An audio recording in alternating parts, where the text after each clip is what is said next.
आज हमने इंद्री में एडवोकेट्स के साथ मीटिंग की और साथ में आसपास के जो मौजूद लोग हैं उनसे चर्चा की कि हरियाणा के हाई कोर्ट की जो समस्या है उसके निदान के लिए हमने पिछले 1 साल से पूरे हरियाणा की बार एसोसिएशन के प्रस्ताव बनवाए और सरपंची के प्रस्ताव बनवा के हमारे जितने मेंबर पार्लियामेंट हैं उनको भेजे हैं।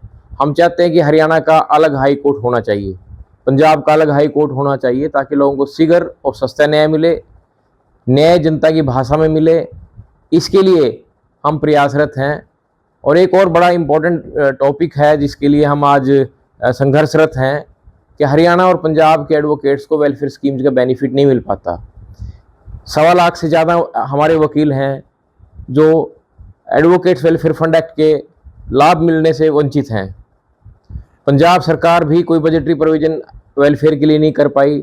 हरियाणा की सरकार ने भी एनुअल बजट में प्रावधान नहीं रखा, बल्कि दूसरी जो स्टेट्स हैं, चाहे उत्तर प्रदेश है, दिल्ली है, केरला है, इन सभी में एडवोकेट्स के वेलफेयर के लिए अलग बजटरी प्रोविजन है। एनुअल बजट में एडवोकेट्स के वेलफेयर के लिए सरकार बजट एलोकेट करती है, कहीं 50 करोड़ है, कहीं 80 करोड़ है। इस तरह से हम ये मांग करते हैं कि यदि हमारा हाई कोर्ट अलग होगा तो बार काउंसिल भी हरियाणा की अलग बार काउंसिल हो, पंजाब की अलग बार काउंसिल हो, ताकि एडवोकेट्स के जो वेलफेयर की स्कीम्स है, चाहे ओल्ड एज की बेनिफिट्स हैं या मेडिकल बेनिफिट्स हैं, सभी एडवोकेट्स को मिल सकें। 70,000 के आसपास चंडीगढ़ और हरियाणा के वकील हैं। इन सभी की ये मांग रही है कि लंबे समय से कि एडवोकेट्स को ओल्ड एज में जो समस्याएं आती हैं उनके लिए कोई बजटरी प्रोविजन हो और साथ में मेडिकल जो फैसिलिटी है ओल्ड एज की वजह से उनको मिलनी चाहिए। तो इसके लिए ही हमने ये मुहिम चलाई है और सरकार से मांग की है। यदि हमारी ये मांग पर गौर नहीं किया गया तो आने वाले समय में हम और संघर्ष को तेज करेंगे, भूख हड़ताल करेंगे हर जिले में, और एडवोकेट्स की इस मांग को हम मनवा कर ही रहेंगे। इस मामले में कहाँ कहाँ ज्ञापन दिया गया है? हमने हरियाणा के 7-8 जो मेंबर पार्लियामेंट हैं, पिछले दिनों उन सभी को व्यक्तिगत तौर पर दिल्ली में जाके ज्ञापन दिए। हमने हरियाणा के लगभग सभी जो विधायक हैं उनको भी पिछले साल हमने ज्ञापन सौंपे थे, और हाल ही में हमने हरियाणा के माननीय स्पीकर साहब से भी इस बारे में चर्चा की और उनको भी एक ज्ञापन दिया। हमने हरियाणा की लगभग 100 से ज़्यादा ग्राम पंचायतों के प्रस्ताव, सभी डिस्ट्रिक्ट बार एसोसिएशन के प्रस्ताव और साथ में जितनी सामाजिक संस्थाएं हैं हरियाणा की, उनके प्रस्ताव बनवाकर सरकार को भेजे हैं। तो इसमें आगे क्या कार्रवाई की जाएगी? अभी एक पब्लिक ओपिनियन बना हुआ है और हरियाणा की जनता चाहती है कि लोगों को शीघ्र सस्ता न्याय मिले। Punjab and Haryana high court में 4 लाख से ज़्यादा कोर्ट्स केसेज पेंडिंग हैं। कई बार केसेज के फैसले में 20 से 25 और 30 साल भी लग जाते हैं। जो अपने एक व्यवस्था है, जुडिशल जो सिस्टम है, उस पर एक काला धब्बा है कि लोगों को अपने जीवन काल में न्याय नहीं मिल पाता। तो हम इस संघर्ष को आने वाले समय में और तेज करेंगे।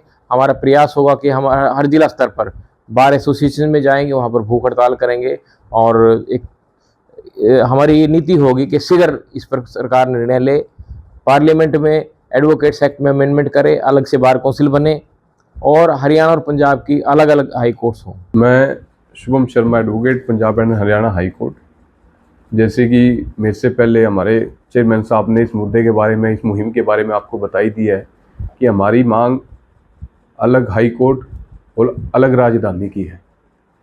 हाई कोर्ट के बारे में आपको पहले विस्तार से प्रधान साहब ने बताई दिया कि कितने केसेस ऑलरेडी पेंडिंग पड़े हैं, लिटिगेंट परेशान हैं, और तीनों स्टेट के एक हाई कोर्ट होने की वजह से लॉयर्स को भी बहुत सी प्रॉब्लम्स जो है वो डे टू डे बेसिस पे फेस करनी पड़ती है।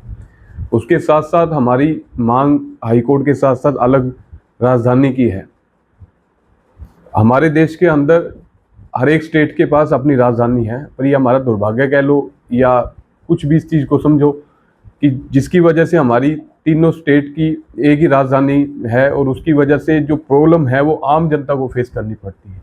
किसी गुड़गांव, मेवात, फरीदाबाद वाले को कोई एडमिनिस्ट्रेशन काम के लिए किसी के लिए आना पड़े तो उसको 300 किलोमीटर का सफ़र जो है वो तय करना पड़ता है।